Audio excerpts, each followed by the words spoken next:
Greetings and welcome to another episode of Q Points Podcast. I'm DJ Sir Daniel. And my name is J. Ray, y'all, sometimes known by my government as Johnny Ray Cornegate III. And Sir Daniel, we're feeling nostalgic today. This is when we get to talk about what we used to watch when we was young folk. Absolutely, because during one of our conversations, and we go off on plenty of tangents, we started thinking, you know what? TV shows dedicated to variety shows. They're far and few in between today. But then we thought about even deeper. There was a time when if you were a Black artist, a musician, there was not a lot of places for you to go and be showcased. Yep. So if you're a Black, specifically around hip hop, when that came around, if you were a Black musician, where else could you go? What could you do to be seen by the national audience? Well, on this episode of Q Points, we're going to discuss that. We're going to talk about Black artists and the national TV experience. And starting off in from the mid 80s to the early 90s, Black musicians had a clear path. Well, prior to that, there was a clear path for them as far as publicity was concerned. Of course, Black radio has always been in effect as the backbone. And then a lot, of course, publications, Black publications. And then you would get artists featured in other publications, national publications as well. Television was a different thing. Television had a lot of standards set by the FCC. And then, of course, if we're talking about pre-civil rights movement era, throughout the civil rights movement era, post-Jim Crow, if you were Black and seen on television, I'm pretty certain it was a very, very controlled environment. And especially if you were a performer, they weren't good. You had to keep them hips still. Yes. There was no gyrating of the hips. Everything probably had to be from the waist up. And you had to be very careful about what you were singing about and how you looked on television programs back then. But and so but as we evolved as artists, especially coming along with the advent of hip hop, Black people wanted an edgier look, edgier vibes and sounds. But where were you going to go if you wanted to get on television? Because television, J. Ray, was king. There's no other way around it. It was so... In order to get on national TV, there were really only a few places that you can go unless you crossed over.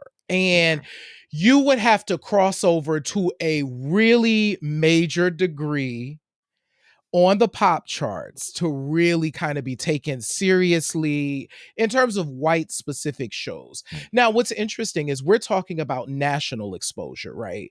Yes. There were always regional shows, like top of mind. I'm thinking, they're in New York, they had Soul, which was on PBS. It was Ellis Hazlip, which did feature a lot of Black artists in the 1970s, but that was not a national show, right? No. It was an amazing and groundbreaking show, but you kind of had to be in the region to know anything about it. But from a national standpoint, especially in the 1980s and 1990s, with the rise of hip hop, there was really just a few places that you can go. And even the Black shows, so we're going to talk about a show in a minute, even the Black shows were resistant to hip hop at the beginning. Like, it was not the Black shows, the major nationally syndicated Black show was resistant to hip hop at the beginning because, they came along in those early, the late 60s, early 70s, and it was just a different time. So, of course, we're talking about one of the places that if you were a Black artist and a place that you can go was Soul Train, right? Yes, Soul Train. Soul Train was started out locally, as you were talking about, in Chicago. It was a local show. But then in October 2nd of 1971, went national and became syndicated in every household across the country. Let's just sit with that for a moment and imagine being a young Black person and turning on the television and seeing everybody looking like you, just bopping and having a good time.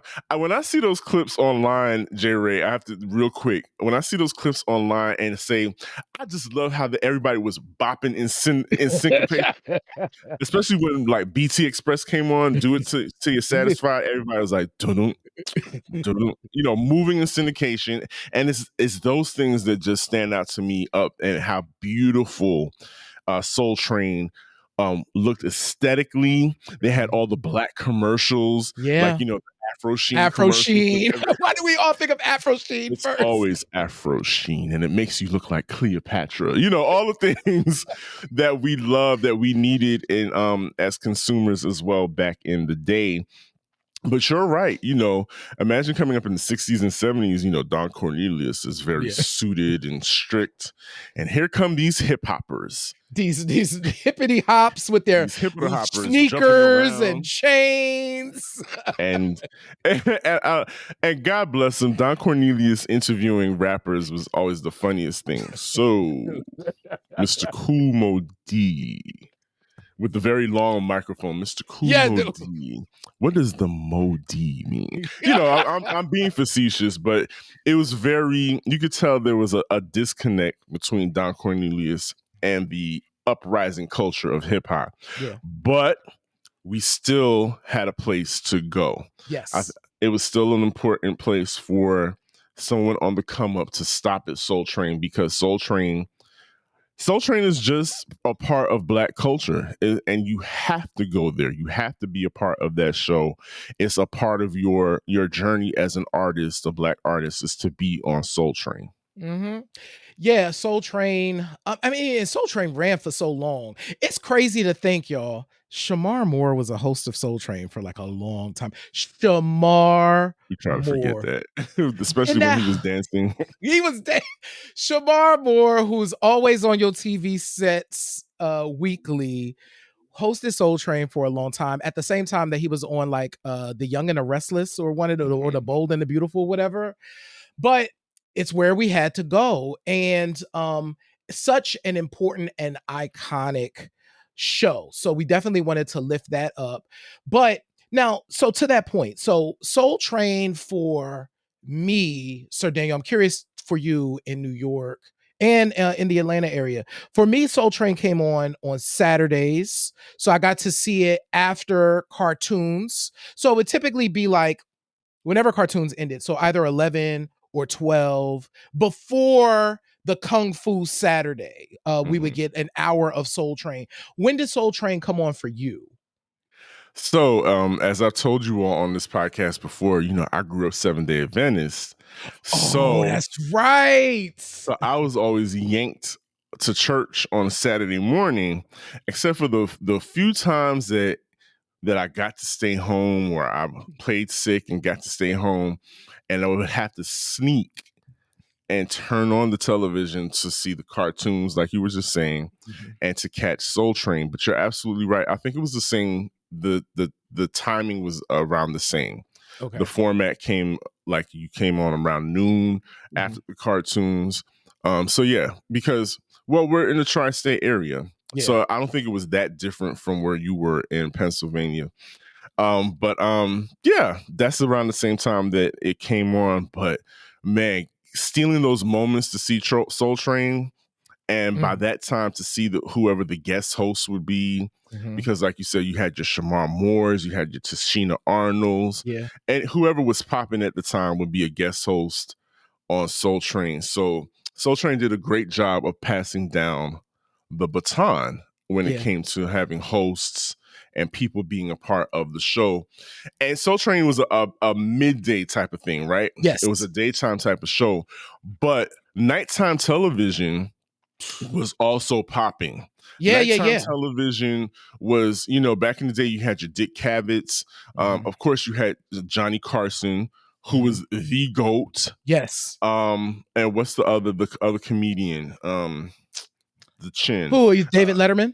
David Letterman, and the one he was feuding with was going up against. Oh, who was he going up against? Are you talking about Jay Conan? Leno. Jay Jay Leno, Leno. Jay Leno. who took So over, actually, he took over the Tonight Show from Johnny Carson. Yeah. exactly. So you know who else who did a guest stint on the Carson show? Arsenio Hall. Man, Arsenio is iconic. you want to talk about the most important nighttime show.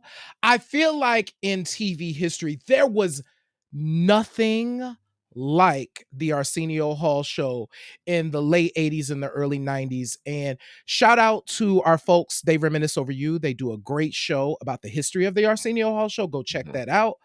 But that show, Sir Daniel, late night, that is where you wanted to be. That was the coolest show on TV. That was the ticket. I mean, Arsenio and he had the posse. The posse with you, David. And Arsenio became larger than life to us specifically because that's one of the first places that we saw hip hop being celebrated. Not just, here's this group, they've got a hit on the charts, such and such, a rap group. Arsenio knows of the culture, is of the culture, and would have them on, and then would also talk to them, would have the artists speak to them.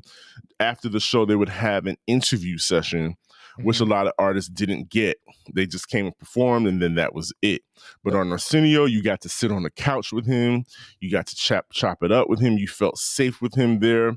I keep going back to this moment in A Tribe Called Quest history, where they went on the show and performed, and a audience member, some white dude, got up and was like putting his thumbs down and booing them during their performance because they were sampling that. This was when they were performing Can I Kick It? At the time, they were going through some litigation with Lou Reed, who's the original song was called Walk on the Wild Side, that Can I Kick It samples. And, some guy was in the audience being vocal about and being disrespectful. Arsenio stopped the music, called the man out, and blessed him in front of everybody and was like, how dare you? These are some kids, some talented kids. They've got a hit record, and we're going to respect them. Yes. Arsenio had so much respect from all of us at that time. He was respectful he showed love to the East, and he showed love to the West Coast because the show was filmed right there on the West Coast. So a lot of Cali rappers got a lot of exposure on Arsenio Hall show. J-Ray, do you remember when Arsenio dropped his own rap record? Oh, was that the Chunky A? Chunky. Wow, that just flew back. The parody record. The parody songs. What was the one? Dang, Chunky but Funky. I think that was the name of the album. Right. Yeah, Arsenio. Yeah, he played in our face a little bit with that one, but he's still a legend and still created a platform for Black musicianship. Yeah. In the late 80s throughout the 90s, that show premiered January 3rd, 1989. Yeah. And it went on to 1994. Yeah. Abruptly, of course, off the air, but shout out to that was definitely a place from a national standpoint that you could get some exposure. And this next show that we wanted to talk about does not get brought up enough in these conversations, and it deserves to. It sure because does. We owe Dee Barnes so much for what she did for the culture. And the fact that she gave us Pump It Up. So I remember being able to check out Pump It Up, which was a national show. So we're talking about shows that were on network TV too. I want to be clear because some people might be like, but there was Yo was on cable. Yes. So everybody didn't have cable was a luxury. Everybody didn't have cable. So if you needed to, from a national standpoint, to get some exposure, you wanted a show that was on network television, right? So I got the opportunity to see Pump It Up. It was on Fox at the time when I was young. And I remember being able to stay up late. Now, I did have access to cable, but I stayed up late still on a Saturday night specifically. I think it came on before Saturday Night Live, where I was, or it was like right while Saturday Night Live was happening. But anyway, I got a chance to catch Pump It Up on Fox, and I got a chance to see artists because it was taped in LA. It was a very LA centric show. I got to be introduced to artists out there that I had never been introduced to before. I remember Sway and King Tech would play on there. So I got a chance to be introduced to artists like that I would never know. And King T, Pump It Up was a place where you could go and Dee would talk to you. She was from hip hop. She would talk to you like hip hop and really give you a solid interview, but also show music videos. So that was a dope spot for me to be able to see artists. Yeah, I specifically appreciate how she did, like, they did this kind of guerrilla form of recording where they would be out on location. Yeah. And would have the artists meet up in various locations.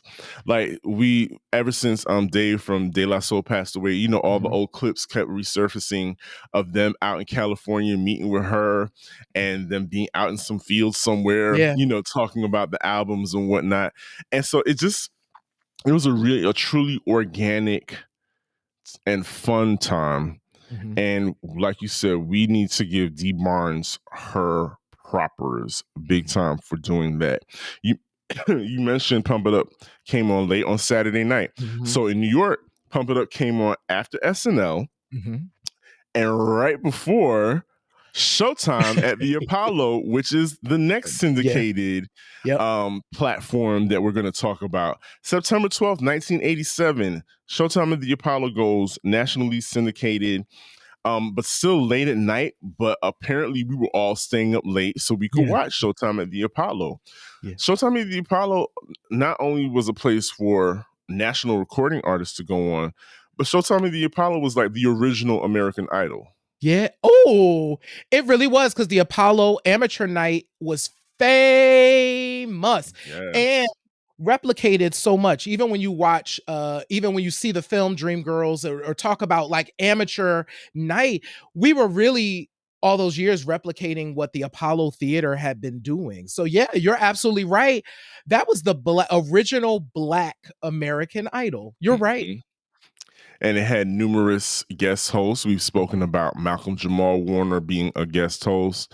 Of course, famously Steve Harvey with his hot top fade hairpiece. That we all found out later. Our brother Sinbad. Sinbad, yes. We cannot glaze over Sinbad. And you know what? You know who became iconic from that show? Well, two people. Sandman. Yes. Sandman was a whole icon. And of course, the lovely Kiki Shepard, who would slink onto the stage, who would rub the tree stump, and she was famous for putting her hand over the heads of the contestants on Amateur Night. And she was just it, you know, the beautiful smile, a dark-skinned woman at that. Absolutely. Being an icon of late night television. And like we said, so many stars came through that show: hip hop, R&B, jazz. There's a story attached to Showtime at the Apollo, which is a bittersweet story, because I remember seeing the trajectory of this person on Amateur Night go from a shy contestant to a continuous winner. A lot of you may not know the name, but you should know the name David Peaston. David Peaston was if I'm not mistaken, he was from Ohio. Somewhere in the Midwest. I feel like it was like St. Louis, but somewhere in the Midwest. St. Louis, he was a school teacher, and he came out and he liked to sing. Now, David Peaston was a big guy. Unassuming. You could tell he was nervous, but he was shy. But when he opened up his mouth, he sang that house down to the point where he came back week after week and he was packing everybody up. Each week, he packed everybody up and he went on to win several times as an amateur contestant on Showtime at the Apollo. So much to the point where he got a record deal. Yeah. Yeah. He got a record deal and became an actual recording artist. But unfortunately, we still don't. There's a gap in that history. A lot of people don't remember that piece of the David Peaston story. Yeah. David Peaston is one of those artists that also deserves to be remembered. To your point, Sir Daniel, about his trajectory on his Showtime at the Apollo. In addition to the fact that, he was really trying to make it as a recording artist in the 1980s as a big black man in an industry that wasn't particularly fond. You had to be a certain type of black man. If you weren't Gerald Levert, like that type of black man, that type of big black man, it was going to be different for you. And David Peaston wasn't that, right? But he got the opportunity to make 2 records, and unfortunately got sick really early and then died really early. But is one of those artists that came directly from that stage into our homes as a recording artist. And that is the power of what It's Showtime at the Apollo was able to do, and that Apollo Amateur Night stage. Absolutely. And that's why we have to lift up these platforms, and you have to remember them. You have to remember Soul Train. You got to give it up for Arsenio Hall. You have to pay respect to Dee Barnes and Pump It Up.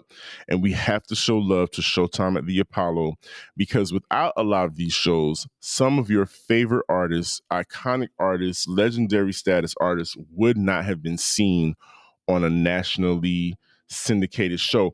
We do, before we wrap up, we do have to point out this one sparkling moment in rap music history. Yeah. February 14th, 1981, Debbie Harry introduces the musical guest of the night on Saturday Night Live, and it is the Funky Four plus one more. First rap group ever to be featured on a national television platform. J-Ray, talk about it. Man, so I didn't see this until much later. I didn't see it because as a kid, I was probably like 4. But as I started getting into VH1 actually showed me this history, because remember VH1 would kind of do a year in, or they would do like these wrap-ups of what would happen. And I remember seeing it on maybe an I Love the 80s or something like that. And I was floored to know that this happened. And eventually Saturday Night Live released like a DVD or some type of series where you could see like old clips and things from the thing. So I was able to rent it and see it. Man, these were kids. Yep. In this new form of music, birthed in New York. Debbie Harry was already a huge fan, right? So she was already white girl rapping in like Rapture, right? Fat Five Freddy, you know what I'm saying? So she was already hip.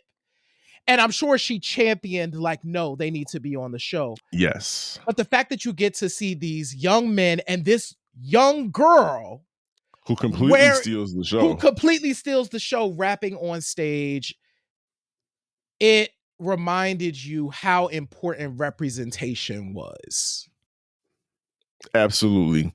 And so that's what we do here on Q Points Podcast. Thank you so much for going down this road of Black music history. J-Ray, remind the people how they can get more of Q Points Podcast in their life. Y'all, this is dope. Thank y'all for hanging out with us. So first and foremost, if you can see our faces, if you can hear our voices, hit the subscribe button wherever you are. And if they have a notification bell, hit that too. Do us a solid and share the show with your friends, family, colleagues. If you enjoy Q Points, chances are they will also enjoy Q Points. please go ahead and support the show. You can use Cash App, you can buy us a coffee, or you can shop our store at store.qpoints.com. We'd really appreciate it. You get dope gear like our Slow Jams Can Heal Us shirt and much, much more. And visit our website at qpoints.com where you can sign up for our newsletter and read our blog. We really appreciate y'all and we love y'all. That's right. Like I always say, in this life, you have a choice. You can either pick up the needle or you can let the record play. I'm DJ Sir Daniel. My name is Jay Ray, y'all. And this has been Q Points Podcast, dropping the needle on Black music history. We will see you on the next go round. Peace, y'all. Peace.